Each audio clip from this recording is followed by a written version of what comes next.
Welcome to the Ricecast. I'm your host, Dan Pigsley. Sitting across from me is my friend and yours, Pastor Willy Rice. Pastor, how you doing today? Doing great. Thanks, Good. Dan. Good to see you, man. I have two things we have to cover today. Okay. Everything else we'll get to if we get to it. All right. First things, did Florida catch that ball? Well, I was there, actually. Oh, were you really? Okay, And from my seat, it was very clear he caught the ball. Yeah. No, I was, it's a tough call, but a couple of replays I saw sure looked like he caught it. But, but I'm sure I'm seeing it through orange and blue eyes. And, we had two calls in that game that, losers talk about the referee, and so I don't want to be that guy. But we did have two calls in that game that went to review and could have gone either way. Yeah. One of which was called in our favor and then overturned, and the other was called against us and wasn't overturned. So we lost. We went 0 for 2, and they were both critical plays in the game. The key is don't play a close game, right? Right. You throw a better ball on that play, the guy doesn't slip, then it's not an issue. But you leave it in the referee's hands, it's not always going to turn out. So The reality is we didn't do the job we needed to do. But do I think he caught it? I actually do think he caught it. Mm-hmm. But you know what? Don't make it a question. If you don't fall down, it's not an issue. That's true. Well, it was a bad pass. It was a bad pass. And the guy was open. Man, you throw a good pass, open. It's probably a touchdown, but he did not throw a good pass. But your prediction, I'm gonna challenge you. Your prediction was a little off. You said your prediction was pain, and I enjoyed watching that one until the end. There was some pain at the end. There was pain at the end. Disappointment. Disappointment. Okay. But that's the way Florida football's been lately. It'll be okay. It'll get better. We've been saying it for 10 years. It'll get better. Yeah, well, let's hope it does one day. Yeah. My next question for you today, and I want to park on this because it's a highly debated issue. Okay. Obviously, we celebrated our Fall Fest, trunk or treats, and then we had Halloween this past Friday. Where do you stand on when you can start listening to Christmas music? Yeah, my family talks about this because my daughter, Amanda, loves Christmas music. And now that's been passed on to her children. They're already listening. Yeah. Which is, to me, a great disappointment. Really? Because I'm a Thanksgiving week guy. Sure. To me, Thanksgiving week is good. I was in a store the other day. They're already playing Christmas music. And I'm like, come on. Don't sleep on Thanksgiving. I like Thanksgiving week. To me, it begins that. So I don't like listening to Christmas music on my iPod or whatever. Still have an iPod? No, I guess I don't. Whatever it is on your iPhone. What do they call it? Your iPhone. Yeah, whatever. I guess it's the iPod turned into iPhone, didn't it? So I don't listen to the music until radio, whatever, until Thanksgiving week. Okay. That's me. And I agree with you. Past Dan did. This year, I made a commitment. I woke up November 1st. It was like you were in 71 degrees. I look outside. I was like, I'm over it. I love Christmas. I'm doing it. Might as well. There you go. Okay. We just went with it, and it's been great. Trans-Siberian Orchestra just rocking in my truck. Maybe all day. I'm just missing. You might something. be missing out. I don't know. I won't decorate until Thanksgiving week. Okay, but Christmas music, I'm in. Well, my Amanda and Kyle, their family, they're all with you. The grandkids. I actually got to hang out with Amanda a little bit this morning. I had the opportunity to speak in CCHS Chapel. Oh yes, and I heard you did fantastic. By the way. Well. Okay. No, I did hear that. No, I heard it was a great job. Yeah. Yeah. It was fun. I'd never gotten to do that before. I was scheduled a couple times last year. And kind of got moved around a little bit. But yeah, it's just awesome to be part of that ministry. It's fantastic. And as you know, while we're actually recording this, they're in the state championship volleyball game. So you might get a late breaking news story close. here. Yeah. Of course, so but I'll let you know. Anyway, we're hopeful, but we're in the middle of it right now. But it's been great. Well, Pastor, I do want to spend a good amount of our time today just talking about something that's happening in your life and in our church. Yeah, nothing life new. Well. Nothing new much going on. Right. No, I just, people have been talking. Things have been happening. But let's just start kind of at the beginning of last week. You actually sent an email out to our church body. I think it was Monday or Tuesday, and everybody got an email about this announcement you were going to make on Wednesday evening to our church body. Yeah. Kind of. I think it went out to church maybe like midweek or something. Yeah. But yes, we announced last week, first to our church. We let our church know, and we had already talked to our leaders, but we had an email, and then Wednesday night I did a little presentation to a lot of our leaders were there, as well as the Wednesday night crowd that are part of our Wednesday night Bible study here on the Clearwater campus. We recorded that so everybody could see it. We didn't want to do that on a Sunday and didn't want to so that's why, not everybody knew about it, but we've recorded it so everybody can listen. But we announced that we have felt the Lord leading us to go ahead and allow our name to be placed in nomination for the presidency of the Southern Baptist Convention, which will meet next summer in Orlando. And, a lot of our people don't understand how that process works. So there's nothing formal. People have congratulated me. I said, well, we haven't done anything yet. There's no need. Anybody can nominate, Right. But anyway, we put it out there. We released a video, I think, toward the end of the week that went just kind of nationally to people that follow that. And there are a lot of people that do follow it. I think got viewed a lot of times and been mostly a positive response so far. Obviously, there'll be, as I've said in the letter, there's going to be negativity. This is one of those things. You do get criticism, and you don't need to take it personal, and the people in the church don't need to take it personal. Most of that comes from people who don't even know you. I've told folks they're not going to be at your funeral, so don't worry about it. But it's just people debate over ideas, and that's okay. That's a good thing to do. And it's a very Baptist thing to do. And so we'll have good debates over ideas, and other people will run that they're not our enemies. I don't have enemies in the SBC. Just have some friends that I disagree with, maybe, and to have some strong feelings about directions we ought to go. And others have strong feelings also. So we'll have good conversations over the next year, and then we'll put it in the Lord's hands, and whatever happens will be fine. So after that announcement, how are you feeling after that? I know you've been praying about this for a while. Yeah, honestly, I feel great. It was beforehand, I really felt the heaviness of it. A couple nights before, you just have this, pit in your stomach, and didn't sleep as well, kept getting up in the middle of the night and all that, and just wrestling with it. I felt like it was what God wanted me to do, but you just feel the heaviness of it. And honestly, after Friday, I feel pretty good. It's good to have it out there. I've had a lot of good response. And again, I know not everyone will agree. I'm not even sure if we'll win or not. There's a lot of intricacies when you talk about SBC political life. But, and again, nobody needs to take that personally here at our church. Nobody needs to get upset about that. And when there's criticism, just don't worry about it too much. But it's out there. I'm looking forward. I'm really looking forward to the opportunity to have conversations and at least be a part of those conversations over the next couple of months. Now, where they go and what happens, that's way beyond my control. But what I can control is that we will speak what I think, needs. I will say what I think needs to be said, and hopefully honor the Lord and do it in a way that is without unnecessary acrimony or things that we wouldn't want, but to speak the truth and then trust God with the results. I love that. And we're excited. We're excited to join you in that journey, praying for you and just watching and doing whatever we can to help you on that journey. But one thing we're going to see in the on our podcast for a little while is we're going to talk a little more SBC stuff than we have in recent time. And so I do want to just ask one question to start off with, just for our church family that's listening every week, the Kyle Mullets of the world, who's every time he puts his podcast out, he texts me from the gym, listen to the podcast this morning. That's it's great. Fantastic. Yeah. You and my mom, it's great. I love that. So, but for our church family, with you running for the SBC president, what does that mean for you and Calvary? I mean, you're not going anywhere, Correct. are you? Yeah, we made this clear, I think, in the letter to the church family, and also in the statement I made Wednesday night, the little speech I gave, that no, the SBC presidency is not another job. You don't get paid for it. It's you take all that abuse for free, right? Yeah. But no, we would. Every SBC president in my lifetime has been a pastor of a local church. I think that's true. Maybe actually not. One of them was an entity head. I think when Paige Patterson was the president back in the late 90s, he was president of one of our seminaries. But I think other than that, everybody has been a pastor of a local church, and that's what we want. So, no, it would add a lot to our plate, but I'm not going anywhere. Win, lose, or draw, I hope. I'm not going anywhere. That's up to the people of Calvary and to the Lord, I suppose. But that we have no plans. Yes, it adds a lot to the plate, and sometimes SBC presidents may travel a lot to be involved in things or speak at events. And yet, you can be prudent in what things you choose to do. So my priority is still going to be right here. This is the ministry that God's called me to. This is the work of my life that I love. And hopefully we'll be here for a couple of years to come as God wills. Yeah.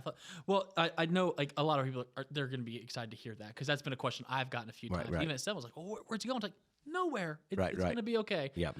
But let me just ask you, with stepping into the ring, putting your name in the hat, What are you kind of standing on? What do you call them your 7 pillars, I think, Yeah, right? So what are your foundations right now? And I appreciate you also said, we won't do this every podcast, so people don't, I understand that for some people it's kind of nerdy stuff or niche stuff. We love to use this to talk about the issues at Calvary and things that are happening, and we'll continue to do that, follow up on messages and so forth. Probably just about every pastor probably has a podcast like this, and it's a great way to talk to people away from Sunday. But given the situation, we probably will talk SBC stuff a little more than most. And what I wanted to do, a lot of SBC presidents don't really run on anything. There's really no platform. It's kind of like, this is the guy, this is what he's done. If you like him, trust him, and so forth. I felt like, if you're going to put it out there, why don't you say, hey, here are some things I'd like to run after. And I'm calling these pillars of renewal. That is, pillars for a Baptist renewal. To me, these are some of the pressure points in Baptist life and some of the great needs in Baptist life that, to me, could become, if addressed properly, a catalyst for renewal. So we're putting out a document that will probably be public very soon. We'll have a little website that people can go on. And also, nationally, people can ask questions. It'll be a place where they can ask questions, and I can respond and then store those responses. So as we go through this, people then, 3 months from now, you don't want to ask and answer the same question. Yeah. They can go on and say, hey, he's already answered that and given an opinion on that. And I think people have every right to ask questions. So we're calling this those 7 pillars of renewal, 7 things that, to me, could form the catalyst for a Baptist renewal. And it's very interesting that you posted your video on Reformation Day. Was that planned? Yeah, I thought that would kind of be a fun thing to do. Yeah. And I'm not trying to be grandiose in that. I'm no Martin Luther and that kind of thing. But I just thought, this is a day in which we remember that what Luther did. For those that don't know, it was October 31st that he nailed his theses on the church door and challenged the church of his day. Again, I'm not trying to be grandiose or anything like that, but I felt like, what a good day to go ahead and say, let's call for renewal. And there are maybe not the serious doctrinal issues that were present in the 16th century, but there are issues that are present that need addressing. And I think, I thought, okay, let's go ahead and post it on Reformation Day and call for a kind of new renewal. And I use the phrase semper reformanda, which is a Latin phrase that means always reforming. And it was one of the cries or the mottos of the Reformation was that the church is always reforming. It's not a one-time reform or a one-time renewal, but we are always learning and growing. I've seen that happen in my own life, even in regards to SBC issues, as we've talked about. So we're always learning. Like, how often should we be renewed? Continually. How often should we be open to correction? Continually. So we're always reforming and always on mission. That's what we want to be as a Baptist convention. And so, yeah, it was purposeful and maybe appropriate. I love that. Well, I want to put a pin in that for a second because I just got the text. You are now the pastor of a school that is a volleyball state champions. They went 3-0. Well, if we were live, it would be breaking news. I'm sure by the time people see this, it will be news. So when you see us 48 hours from now, yeah, exactly. 3-0. Congratulations to our Calvary girls volleyball team. I think they've done it. I think this is the second time they've done it. Okay. But what a great team, and to win in 3-0 in the state championship. That's fantastic. Awesome. Yeah, really proud very of cool. Coach Kim and the girls. Really great athletes, and it's been fun watching them play, and we'll get another ring, get another trophy here in Calvary. Yeah. That's awesome. So, all right, so back to your 7 pillars. Your first pillar, you start off with something called conventional clarity. Convictional clarity, sorry. Yeah. I'm just state championed all mine out I know, right now. we're all excited. We're all excited. But why did you start here? Like, why is this the first one? Oh, I think conviction is a place to start. They're all important, and I kind of even said in the last one, maybe that's the most important one. But I think you need to start with convictional clarity. You have to start with your message. You have to start with truth. It's when we talk about why you have a Baptist convention, why organize in that way? Because we know the kingdom of God is bigger than the Baptist movement. It doesn't begin and end with us, and thank God it doesn't. We're part of this great church movement. But one of the reasons you organize in a group like this is because there are 2 reasons: mission and message. What are you trying to do, and what is it that you believe? And so I feel like when you start talking about our Southern Baptist Convention, Convictional clarity is the key. And I think there have been some pressure points in the recent past that have put stress on some of our convictional boundaries, some of our convictional unifiers, things that unify us, the things that pull us together. So convictional bonds, perhaps you would say, that bond us together. So I feel like that's the place to start, convictional clarity. We got to be clear about our convictions, particularly where we're being pressed. And I also felt like that was important, Dan, because we are in an age of apostasy. We may not see it sometimes. Well, we do see it, but we think, oh, it's out there on the edge. If you look across the evangelical landscape from the 10,000-foot bird's eye view, I think you go, wow, there are real doctrine. I'm talking about not just Baptist life. I'm talking about across the evangelical landscape. We are dealing with some issues about faithfulness, doctrinal truth, and whether or not evangelicals in America will hold on to those historic tenets of the faith once and for all delivered to the saints. So I think we're in an age of pressure, an age of stress. We're a bulwark against the culture. And convictional clarity is absolutely essential for a Baptist renewal. And one of the things you say to our staff, and you actually put it in your document, you said clarity is kindness. And I think the world actually thinks differently a little bit on that. Why is that? I heard that phrase a few years ago. I thought, boy, I like that, because we tend to think clarity is meanness. Like if it's cruel, you're drawing a line, you're in, you're out. I think it's actually you're doing people a favor. I think when you look back on the approach in evangelism and missiology in America in the church growth movement, what we tended to do was get a mushy message. That is, instead of just being upfront with people, let's be soft. Let's try to reel them in. And then down here later on, we'll say, this is what we actually believe about these things. Here, And I don't think it worked. Right. I don't think it worked. I think it led to frustration. I think it led, and it's almost a little bit disingenuous. I think, I was talking to somebody the other day and we were talking about when you're talking about to people who are on the other side of the sexual revolution. And he said, we used to say, hey, come to church. We kind of downplay it, come to church. And when we talk to them about the Lord, then down the road, we'll talk about those things. He said, you know what? It didn't work. And he said, I've learned, I think they respect you much better if out of the gate you say, and he was recounting a conversation, this pastor, I just sit down and say, hey, look, you may not like what I'm about to tell you, but this is where we're coming from. This is what we believe. It's not coming from a place of hatred or haughtiness or meanness. It's coming from a place of conviction. We see the world differently, and we would love for you to come and explore the message of Jesus, but you need to know out of the gate where we stand on some of these issues that this person had brought up. And he said, the response of those people is usually, thank you for that. I have no intention of stepping in your church if that's what you believe, but I actually respect you more because you put it out there and told me what you believe. Now, that was this person's response.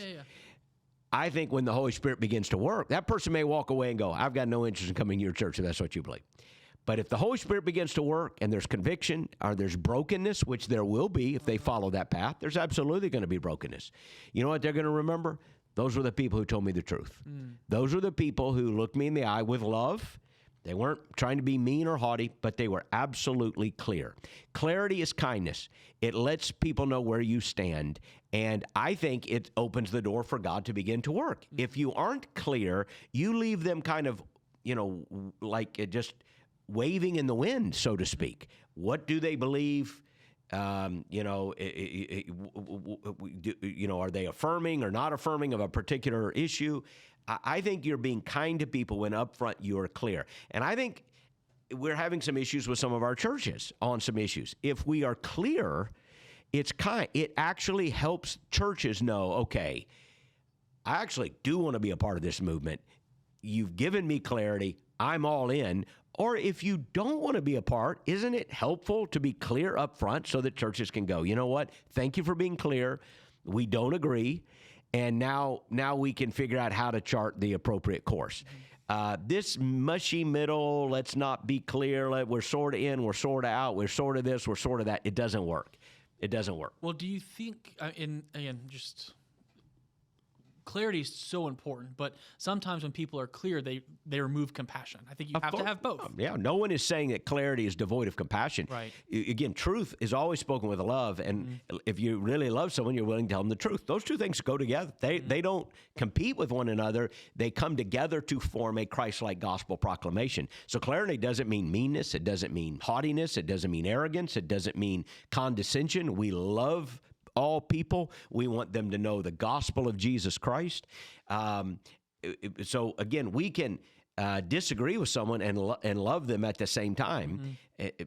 We're called to. So to me, that's kind of a straw man argument. Oh, clarity means meanness. No. If it does, that's not what I'm talking about at all. I'm just talking about lovingly, clearly, stating what we believe so that people can know, hey, we want to go along or we don't want to go along. And we've got some issues in Southern Baptist life where we haven't been as clear as we need to be. Well, I want to bring one of those up because one of those issues we've talked about on this podcast a couple of times, even with just our church body, is we want to make sure that we understand, like, we define roles very properly here at Calvary, and we need to be doing that across the Southern Baptist Convention as well, because what's happened right now, I think we haven't defined roles very clearly, and it's actually weakened our unity as a convention. Would you agree with that? Or well, you probably we're addressing kind of an issue that for in the theological land, it's sometimes called complementarianism or egalitarianism. Egalitarianism is this idea that men and women are equal, therefore they are equally qualified to serve in all roles. There really is no distinction of gender in terms of what they can do in the roles that they are called to fill, maybe either in the home or in the church.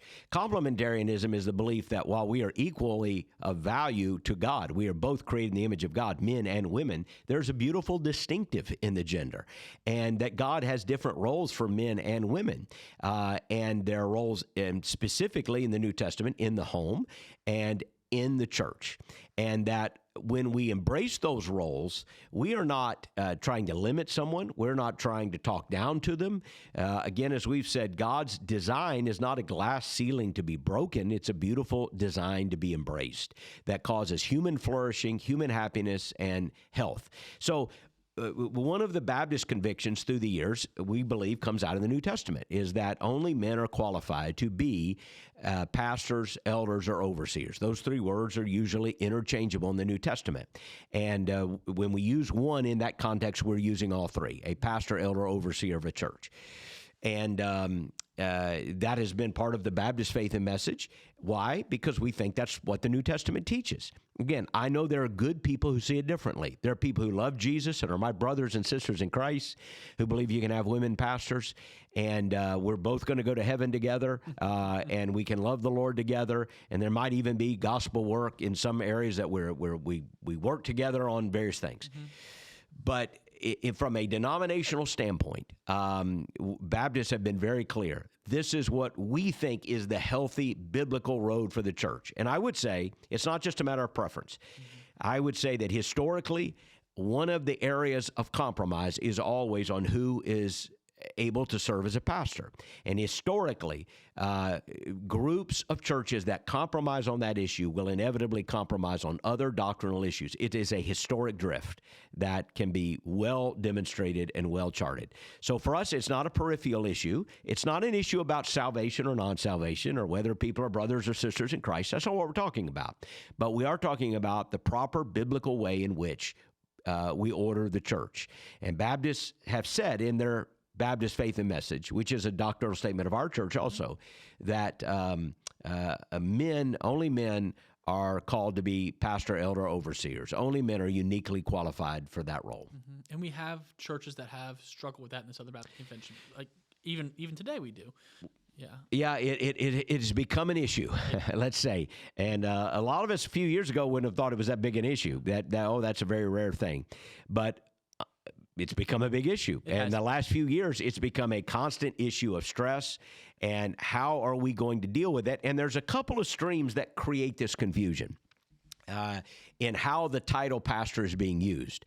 There are a couple of streams. One of those is the large church staff stream. So you have a lot of people serving in vocational roles in churches, maybe like ours, and some much larger.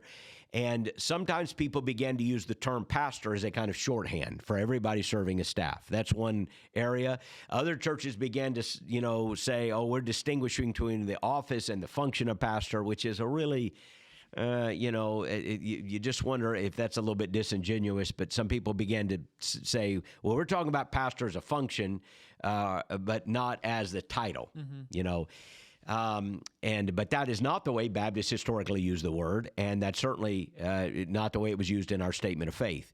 And then you may have some other groups that get confused over the term. That's where I think clarity is kindness. If we restate at some point, this is what Baptists mean when we use the term pastor, I think it will help everybody realize, oh, we can be a part of this movement, or no, we shouldn't be a part of this movement anymore. Mm-hmm.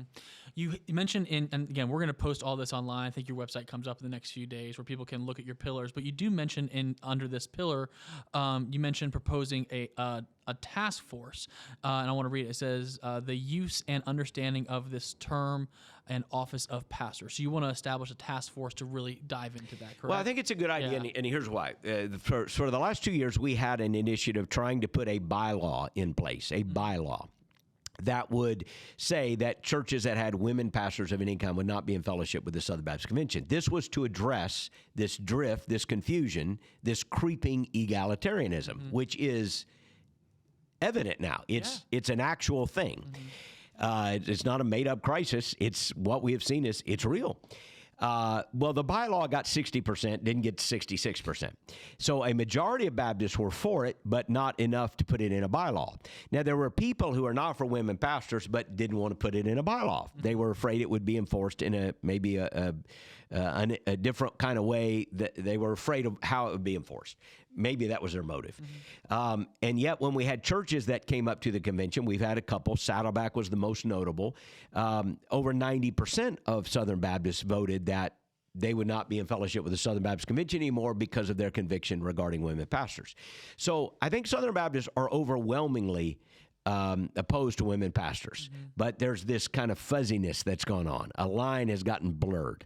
So I think one of the ways it could attack it, rather than keep trying the same thing and coming up short, is maybe a task force that could be appointed by the next president.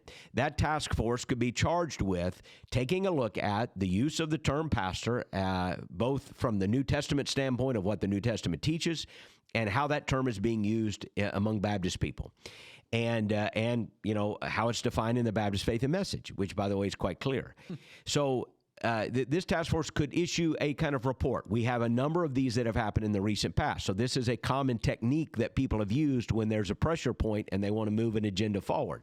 So we could have a task force, to me, that looks at this, not to reassess the Baptist Faith and Message. I'm not that at all, and not on this point, but to simply say, what does it say? How do we use the term? Let's try to clarify the confusion. Let's try to add clarity. And then that can go to the church or go to the convention in the form of a report with some action points and some recommendations for the credentials committee that has to deal with these issues and others as well. And then a simple majority vote would enact that report and enact those action points, which to me then give kind of a roadmap forward for Baptist people to say, okay, this is what we mean. This is how we're going to enforce this. And the people can vote it up or down. Just put it before the people and let them vote up or down. I think I know how they'll vote. I think they'll overwhelmingly say, we're not for women pastors. Don't use that term to describe another position. It matters to us that this term is used in a way consistent with the New Testament and the historic understanding of Baptist people. I think it'll give some guidelines. It'll give some clarities. And maybe churches will say, you know what, we don't agree. We don't agree. Okay. So, we're Baptists. We don't own any church. You can opt out and say, we're going to go do our missions and activities different, not in alignment with the SBC. That's fine. But let SBC people define what the Southern Baptist Convention is going to be about in terms of whether or not women should be allowed to serve as pastors. That's good. And I want to just make sure we understand, too, under this pillar of conventional clarity, it's not just about roles. You're actually, you mentioned in your statement the Jacksonville Statement on Sexuality, which I think is very important as well. Well, I think that's another thing that could be done, and I just think it's a good idea. I had never heard anybody mention it, so I thought, well, shoot, I'll mention it. Yeah. The Jacksonville statement came out a few years ago, and as you know, our church adopted it, so it's a Calvary statement too now, but Jacksonville authored it, and I wanted to give them credit. And it basically, given all the confusion of the last decade, really, when you look at the last 25 years, on gender, on the definition of marriage. Think about what's happened in the last 25 years on the gender issue, on the marriage issue. The Baptist Faith and Message does address some of these moral issues, but it doesn't address those specifically. And I felt like, given the confusion of the last quarter of a century, this would be a good moment for Baptists to say, you know what? We're clear on this, and we're clear on the issue of what is a marriage. We're clear on the issue of what is a gender created in the image of God, that there are only two genders. And I think we ought to add it to the Baptist Faith and Message. I think it would be a great statement. We're going to put it on the website for those that haven't read it. I think we ought to take a look at it. And I think it's been 26 years since we have revised the Baptist Faith and Message. There was a small revision a couple years ago, but just a small one. But basically, it's been a quarter of a century since we addressed it. You usually only address it about every 40 years. Okay. But, boy, look at what's happened in the last 25 years. I think it would be a very good amendment to the SBC, Baptist Faith and Message. Well, and you mentioned already, too, I think people are, they're so hesitant because it feels like, with everything you're saying, it feels like the Southern Baptists were trying to tighten control. That's how they could look at it. What would you say to those individuals? How would you respond? I don't think we're trying to tighten control anything in any way beyond what the Baptist Faith and Message has already said, which is certainly, we believe, consistent with what the New Testament teaches. So when you draw a line of conviction, you're not trying to tighten control. You know, one way you're not trying to tighten control, you're trying to define this is who we are and what we believe. Everyone can opt in or out. That's the beautiful thing about Baptist life. You can opt in or out. You know, it's not like the Methodist Church where there's a control and we force you to do something you don't want to do. No, you don't have to do it. But Baptist people want to say, this is what we believe. This is where we stand. And I think in an age of apostasy, that's absolutely critical. So I compare it to the tent. You know, some people talk about a big tent and so forth. I would say this. We're not trying to lengthen the tent. I'm not trying to contract the tent. I just want to put the tent pegs where the New Testament says they ought to go. This is what we believe and what Baptist people have historically said. This is where we're at. Now, you decide whether you're in or out. You decide whether you're in or out. But the fuzzy line, imagine driving down a major highway and they didn't put lanes. Yeah, okay. There's no lanes. Now, you may drive down the highways here and go, there might as well not be any lanes. Yeah. But don't lanes help everybody? They help everybody. They help everybody. I've been in some third world countries, no lanes. And or where there was a lane, it was a suggestion. And it's harrowing. Lanes help everybody know this is how to drive safely. I'm in this lane. And it's not meant to be constrictive. It's not meant to be punitive. I'm not trying to hurt anybody. Every Baptist church is free and independent and autonomous to do what they want to do. They can say, I want to be in alignment with the SBC if they want to, or they don't have to be. They don't have to be. But I think Southern Baptist people want to know this is what it means to be in alignment with the Southern Baptist Convention. And I think, again, in an age of confusion and apostasy, clarity is very, very important. Well, I think we talk about the Southern Baptist Convention as a whole, but I want to zero in just for a second on the local church. You know, what is this? Let's just say these things pass. Let's say the task force comes and they kind of start redefining some terms, redefining how we use things, and then maybe we adopt the Jacksonville statement. Like, what does that do for the local church that really is just looking for clarity? I think it helps. And again, we're not really redefining any term. It's as you know, it's other people that have redefined terms. Right. Now it's forcing us to define them more specifically, maybe more clearly, because other people have tried to redefine terms. And this is, by the way, what happens. When you look at theological drift and theological compromise, this is always the way it is. What theological liberals, and I'll use it, I'm not trying to use it in a pejorative term, and it's a somewhat dated term, but those who want to drift theologically always do, is they take your vocabulary and write a different dictionary. So that in any given age, I can remember in the 70s and 80s when there was a debate in the SBC about the inerrancy of Scripture.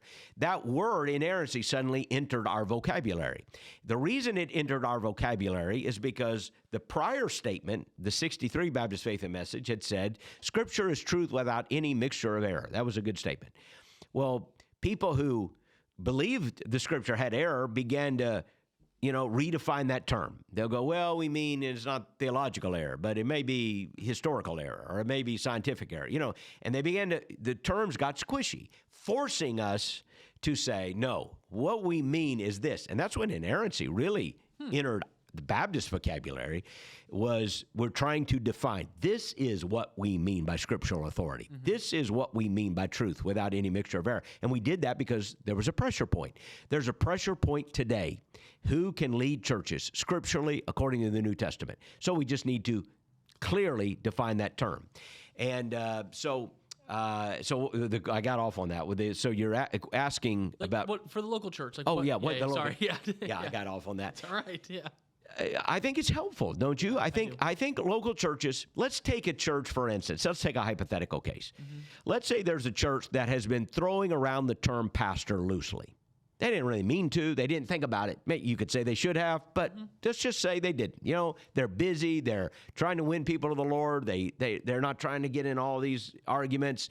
And they began to use the term pastor as a kind of shorthand for everybody that served on staff. Mm-hmm. If you served on staff, pastor this, pastor this, pastor this, pastor. It just happened. It happened. Okay, you can fault them, but the truth is it just happened. No one sat down in a room and said, let's start labeling everybody pastor. But now you wake up one day and everybody's a pastor because they have a job at a church. Now they're going, whoops, how did we get here? And now all of a sudden you do have women pastors. And they're going, yeah, but we don't mean that kind of pastor. We mean this kind of pastor. Well, that doesn't make any sense. I know, but we just kind of got here. Well, I think when you now say, okay, no, let us define. This is what Baptists mean when we use the term pastor. This is what we mean.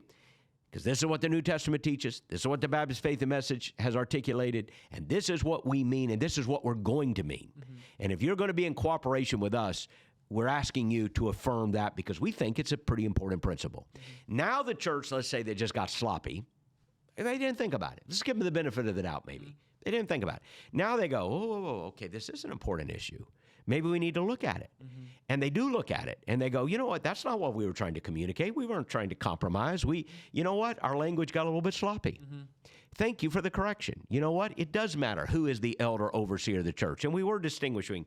We were saying pastor this and elder that. And you know what? We need to come back and clean up our language. Mm-hmm. We need to kind of clean up our ecclesiology here because it is important. You know what? I think some would go, thank you for the correction. Titles didn't mean that much to us. That was what got us in the problem. Yeah. And now, you know what? We realize words matter. So let's clarify how we're using that word. And we're not trying to be disingenuous. We're not trying to sneak anything in the back door. We will clarify. This is who is a pastor, elder, overseer in our church. And these other positions are maybe important positions. They do great work, but they're not pastor, elder, overseer in our church. I think some churches would embrace that, and it would help them. It would help our church plants be very, very clear how not to use the term pastor. Don't use the term pastor in this way. And so I think it would help local churches. And then those who are saying, know what, convictionally, we believe in women pastors. That's where we are. Okay, now we know. Let's shake hands. Let's be friends. No need to be ugly about it. But Southern Baptists are over here, and you're over here, and we realize it'd be better for you to do your missions and do your church planning and do your denominational seminary and all that in a place that is more aligned with you. Mm-hmm. Because for Baptists, this is an important issue. Mm-hmm. And that would be helpful also, I think. Mm-hmm. So to me, it's kindness. It is, that's where I was going. It's you're saying we have to get clarity because clarity is kindness. And Southern Baptist Convention cannot force any church to do anything. Right. So every church can adapt accordingly. Mm-hmm. And maybe the SBC isn't for everybody. That's where I was going to. Maybe the SBC isn't for everybody. That's okay too. Yeah. We don't have to be for everybody. Mm-hmm. We have to be true to our convictions and what we believe the New Testament teaches. And for those who don't want to be in the SBC, we mean no ill will. Mm-hmm. We don't want there to be unnecessary acrimony. But we wish you well, but let's be honest, we disagree on these things. Mm-hmm. So we wish you well, and we're gonna move in the direction we think God wants us to go. And I think we're going to talk about this pillar a lot because it is kind of a hot button issue in the SBC. And I want to put a pin in this pillar for a little while. Okay. Maybe we'll bring it back in a couple of weeks. We can, absolutely. But I want to try and get to at least one more pillar in this podcast. Let's do at least one more. Yep. And pillar 2 is denominational accountability. This is another good one. I know this is a big issue for you because we've talked about it here on the podcast. But you tweeted I want to say like a month or two ago. It was one of my favorite tweets you ever put out there. You said, it looks like there needs to be a lesson on where SBC headquarters is located. Yeah. I love that tweet. Help just, again, for our church members who don't understand that. Well, and help this one's going to get us in hot water a little bit. Yeah. But you know what? Why do this if you're not afraid of a little bit of hot water? So we're just going to do it. I've determined, Dan, I want to speak what I think is true and right. The results are up to God. Yeah. But I'm not going to try to hold back. You know, I kind of been in that place before where people say, well, you can't say this because this group will say that. You can't say that because that group over there. Why not just say what you think, say what you believe, and then let Baptists make a decision? And I can live with that. Sure. Honestly, when the convention is over, if I think, you know what, I spoke the truth as best I know it, as best I saw it, and SBC wanted to go in a different direction, I think I can live with myself. I don't want to wake up and think, you know, you held back and because you're afraid somebody's going to say this or somebody's going to say that. So look, I think in the last 20 years, what we've come through a season where the real decision makers in the SBC life were entity heads. And I love, that is the leaders of our mission boards, our seminaries, and so forth. And by the way, I know most of them personally. Some of them I know very well. Some of them, you know, just enough to say hello in a room. And I have great respect for them. None of them are my enemy. I don't think. Maybe they are. I don't feel that way about any of them. Some I disagree with more than others. I don't have questions about their character, their love for Southern Baptists, or even their love for Jesus. I'm just, that's not me. That's not me. But I do think that the Southern Baptist Convention works best when churches are running things. When churches understand it's the local church that's SBC headquarters. Now, everybody says that, but I don't think we've been acting like it because when headquarters ask for some information, you give it to them. You give it to them. You don't mistrust them. You don't say, well, we can't tell you that. It's top secret. Now, I know there's some confidential issues. I get that. But to me, if the local church is headquarters, then headquarters ought to be able to ask some common sense, basic questions and get straightforward answers, not get the runaround. I'm telling you, there are a lot of pastors who feel like they're getting the runaround. They feel like they're not getting all the financial data they want. There's a lot of them. They feel like they're not getting some basic answers to basic questions. And I'm not accusing anyone of trying to hide anything or doing anything nefarious, but you just wonder why can't there be more transparency? So when I talk about denominational accountability, that's what I'm talking about. I'm talking about an attitude, which is humility. I'm talking about some actions, which are transparency. Like answer the question, give us the data, trust the churches. And people say, well, we can't do that because we trust the trustees. Well, I'm not sure they've been trusting the trustees all that much because some of the things that people have been asking for have not even been given to trustees. Well, you got a big problem there. Let me just be honest. Again, I'm just going to put it out there and we're going to stir it up. That's why I wanted to do this. We're going to kind of be willing to stir some things up. When the trustees of our entities don't know the salaries of the top level of leaders, okay, that's a problem. You say, well, only a few trustees know that. Well, that's a problem. These trustees have been elected by the Southern Baptist Convention to oversee these entities. They ought to know the information they ought to know. And that's a big piece of information. And I'm not after anybody. I'm not trying to use this information to hurt anybody. I think our entity leaders should be well compensated. They have very difficult jobs, and they administer huge organizations. You don't get good people for peanuts. Let me tell you, you want to pay people well to do these jobs. Look at how much a college president makes. Like, look how much the next coach at University of Florida makes. Okay, you're going to pay them a lot of money. It's okay. I'm not worried about that. I want good people doing good work. I have no problem with them making a really good salary because you're looking for a really top-level talent. But it shouldn't be hidden. It shouldn't be hidden. The trustees, at the very least, the trustees should know this. And I'm telling you, most trustees don't know that information. And that's a debatable point. People have said, no, they do. I've yet to talk to a trustee. I've been asking a couple over the last 6 or 8 months. Do you know this level of information? And I've yet to have one. Privately. I've said, I don't need to know the information. Don't tell me what it is. I'm just asking, do you know it? And I could tell you the entities I've asked for, most of them, almost all of them. And I've yet to have one person go, yeah, I know that information. These are trustees. They've been elected by the Southern Baptist Convention to oversee these organizations. How can they not know? How can they not know? So there's a real problem right now, and that's why trust has eroded. And when trust is low, transparency needs to be high. I don't want to be the enemy of any entity or any entity head. They're my friends. They're good men.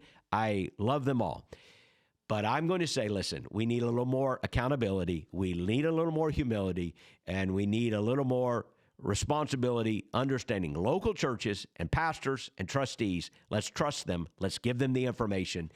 And then we'll see what happens. I think that's the way to restore trust. I love that. It's so funny. We've been doing this together for a while now, and every time I want to ask you a question, you literally answer it before it comes out of my mouth, and so I just get to sit back again. Yeah. But you do say under this pillar, you say you mentioned pastors being lectured to instead of listened to.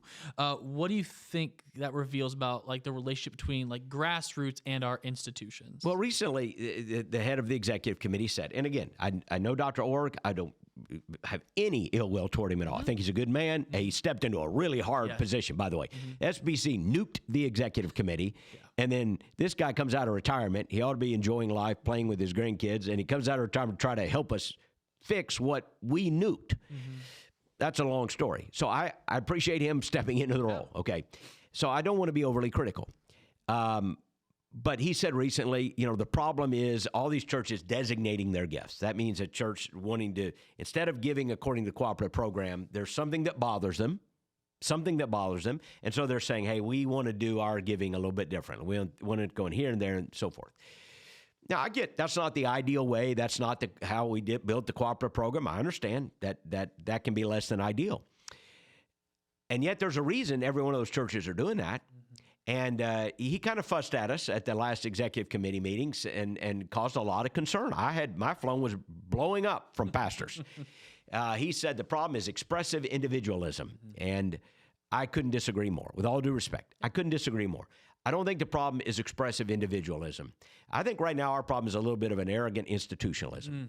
And I think that's what it feels like to be lectured to. Like, how dare you tell us where your money's going to go?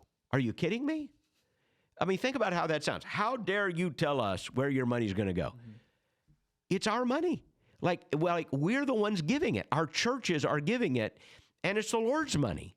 And we are Baptist people, so we believe in the priesthood of every believer. We believe in congregational government, and our churches certainly practice that, right? And so in many cases, these are, like I'll give you a case in point. I won't name the church, but it's a large church, very wonderful church, just a great church. I was preaching in it recently. I was with the pastor like a week after that statement. And he said to me, it was budget time, by the way, for that church. He said, my men called me in the next week. They read the statement and said, we're cutting our cooperative program giving in half. And he said, we're going to take it and then designate it to some missions things, the difference. I said, wow, cutting it in half. This is probably a big, I'm sure it's a six-figure number in this church, maybe high six figures. And we're cutting it in half based on that. And he said, and he looked at me, he said, I didn't do it. My leaders heard the statement and were so outraged that they said, well, if that's what they think about us, maybe we'll have a little more expressive individualism. Sure. That's not the problem, Dan. With all due respect, that's not the problem. The problem is right now we have lost some trust. There are Baptist churches that have seen things happening nationally. They've seen us. I would say they've seen us waste some money because of some really bad decisions, and they're concerned. They want good steward. They want to practice good stewardship, and they want to know the denomination is accountable to local churches. We got to get back to where everybody, our entity heads, our trustees, the whole process understands we are accountable to local churches. Let's act like it. They're the headquarters. Let's start acting like it. That's good. You mentioned also under this pillar that you wanted to initiate a task force. Now, before you talk about that task force, I've been doing this now for 3 years. You took me to my first convention 3 years ago, and I appreciate it. And the first time I heard a task force, I heard it 14 more times. I know. We've had a lot of them. And so I get it. Just for our people asking, like, what is a task force and what do they do? Yeah, and I get it. There are going to be people say, oh, we've had those. And I get that. Okay, if you got a better way to do it, I'm all ears. But I just thought, hey, you got to start somewhere. Yeah. Sometimes a task force is great because it operates outside the system. Mm-hmm. You got a system with trustees, and the system's great. But every once in a while, you want somebody outside your system looking in and going, okay, we're not in the system, we're outside the system, we're looking at it. Like our school just has been going through the accreditation process here at Calvary Christian High School. And it's going to be fantastic. We'll have great news to report soon, and it's fantastic. And we're state champions. And we're state champions, so great. But we had people from outside our organization, outside the church. They're not church members. They work in other places. They're not accountable to us. They come in, and they look at everything we do. And then they make some recommendations. And it's going to be fantastic. And, it'll all be good. But sometimes you need somebody from the outside looking in.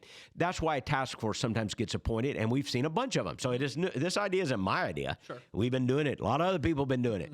So I'm thinking, well, okay, you doing that? Maybe we can do that. Mm-hmm. And I think maybe a task force that steps outside the system that is looking at things like trustee training, trustee accountability. How are we training the trustees? What are our trustees being told? Do they understand who they're working for and what has anybody briefed them on what their legal rights are as trustees? Mm-hmm. I don't know. Has anybody said, hey, this is what it means when you're a trustee. These are the legal rights. You can ask for this. You can ask for that. I've been told some things like, I didn't know that. And you're supposed to represent Southern Baptists. Don't just go to the entity and get a T-shirt and a steak dinner and a nice, a gift and think, okay, now I'm a PR agent of that entity. No, I'm supposed to represent Southern Baptists to hold this entity accountable. Mm. It's a good system if it works. So maybe trustee training, and I know some other groups are looking at that, but I'm not sure what they're going to come up with yet. And then also maybe some people have said maybe there needs to be a group that is on the outside of the system talking about best financial practices. What needs to be reported? And maybe if we could all agree together, hey, this is a good level of information that needs to be reported. I understand there's confidential data. You can't release an entire salary structure and see, I understand that. But there can be maybe some thought to what's a good compromise? Like what level of financial transparency is needed, is warranted, is deserved? Churches should be able to ask this. So maybe an outside group looking at that, and maybe even going further than that. Maybe the convention wants to even go further than that and do kind of like DOGE, like the federal government had a group kind of being able to look into some of the numbers. Maybe they want to go that far. I don't know. We'd have to see what the Baptist people would say. But I think maybe an outside task force with some authority to look at this could be really helpful. As Southern Baptists, what do you think's at stake if we don't pursue this accountability? I think people will continue to lose trust. I think if you look at the recent trends, there's some really disturbing trends in cooperative program giving. Now, some levels of giving are still very strong, our special missions offerings and so forth, and we always want to trumpet those record numbers, and that's great. But if you look at the undesignated cooperative program giving, it's an overall downward trend. And I think that is because, there's a lot of things that probably contribute to that. But I think one of the things that's contributing to that is right now a lack of trust. I think there's been some concerns about decisions that have been made, about money that has been spent, and about some questions that aren't being answered. And I think that does not lead to more generosity and more commitment. For the first time in my life, Dan, this happened about a couple months ago. A family at Calvary, a very generous family, came to see me. They had left Calvary in their will. Calvary's in their will. Hopefully that they won't be needed for a long, long time, but they believe very strongly in the ministries of Calvary. And they came to see me and said, hey, we're concerned. And here's what they said to me. We don't want one penny of our money going to the Southern Baptist Convention. And I thought, wow. And they said, can you guarantee us that would happen? I said, well, I can. Absolutely. We can make that provision. We can put it in writing and guarantee you that if and when that comes. But my heart was sad because in my lifetime, I've gone from where being in the Southern Baptist Convention was really a positive for the people in our church. You know, they were proud. They knew about it. They were proud of it. To where it was a neutral. Most of my ministry here has kind of been a neutral. People didn't know, didn't care all that much. They weren't mad. They weren't happy. It was just kind of how we did missions. It's okay. Now, for the first time in my life, in the last 4 or 5 years, they've seen enough and heard enough. It's almost become a negative. Like, why are we still doing that? Is our money being spent well? And I'm sad that we've gotten there. But that's where we are. The question is not where are we? That's where we are. I can tell you, that's where we are. The question is, how are we going to get out of here? How do we get back to where there's more trust and more confidence? And we're not going to do that by refusing to answer questions and telling critics to hush. Unity is not when you tell critics to hush. That's not the definition of unity. And I feel like right now, a lot of pastors feel like they're being told, hush. You quit, if you ask a question, quit being negative, hush. That's not the answer to unity. That's not how you build vision and consensus and momentum. You listen to people. You hear their concerns. And if you don't like the solutions they're offering, then get in a room and figure out the right solution. But don't dismiss them. Don't dismiss them. I feel like too many of our pastors, I'm hearing from them. I'm already hearing from them. Hey, we feel dismissed. We feel ignored. We feel overlooked. And we feel like no one's listening to us. And I'm saying, well, let's see if we can change that. I think we can. And hopefully if we do it in the right way, we can do this the easy way. Everybody can get in a room and say, okay, let's change a few things that restore trust and restore excitement about being part of the SBC. I think that's good, Pastor. I actually want to end it right there. I think Okay. That's a great way to end it right. Like, just restoring trust. And I think it's not just, we're not just looking at the whole convention. We're looking at the local church. We're like this one family that came into your, I didn't know that story. So it's, Yep. yeah, it's all the way through all the churches, all the systems. And we love the SBC. I love being a Southern Baptist. I know you bleed Southern Baptist, and that's a beautiful thing. Yeah. 40 years ago, a similar family would have walked in and said, hey, can I make sure that half of my money gets put in cooperative program because I want to support missions and all this. And again, there's probably a lot of reasons for that shift, but it's sad when that's the case. I certainly respect that family. They had every right to say it. I understand their concerns. I got no beef with them. But I got a beef that we haven't done a better job where they can feel good about that. And I want to see if we can't do a better job to where those kinds of families go, you know what?